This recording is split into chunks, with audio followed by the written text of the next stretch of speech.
Dès qu'il y a des signalements, on ne peut plus retirer un enfant de cette école, on ne peut pas isoler cet enfant. Un des éléments troublants de cette histoire horrible, c'est effectivement le retrait de la petite martyre de son école par la commission scolaire du Val-des-Serres. L'enfant qui, ayant des difficultés en fonction de sa scolarisation à l'école, allait être scolarisé à la maison. Vendredi, la commission scolaire s'est retrouvée sur la sellette.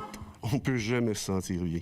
Le directeur Éric Racine, visiblement ému, a fourni de longues explications et il a défendu son organisation parce que plusieurs citoyens reprochent à la commission scolaire d'avoir abandonné à son sort la fillette de 7 ans. Ce que je peux vous dire, c'est qu'au niveau de la commission scolaire, les services étaient offerts, ils étaient dispensés, ils étaient disponibles. 2 scénarios ont été proposés aux parents. Éducation à temps partiel pour la petite, mais aussi une éducation à domicile avec un enseignant fourni. Le père biologique et sa conjointe ont refusé. Êtes-vous dans l'obligation de respecter le choix parental quand on connaît ce contexte familial toxique?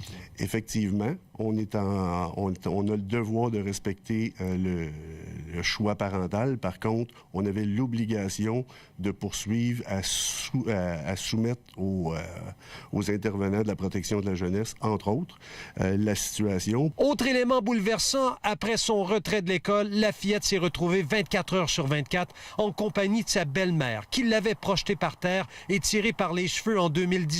Des gestes graves pour lesquels on lui a donné l'absolution inconditionnelle. Les patrons du père biologique étaient au courant que leur employé avait des problèmes familiaux. C'est ce qu'il nous disait souvent, là, quand je cherche de l'aide, je veux m'en sortir, je vais essayer d'aller de l'avant, mais on voit le résultat, là, ça n'a pas été très positif. Des dates à noter mercredi et jeudi prochain, alors que le salon aura lieu au complexe funéraire Le Sieur. Et le lendemain matin, eh bien, ce sera les funérailles de la petite fille à 11h à l'église Saint-Eugène. Yves Poirier, TVA Nouvelles, Granby.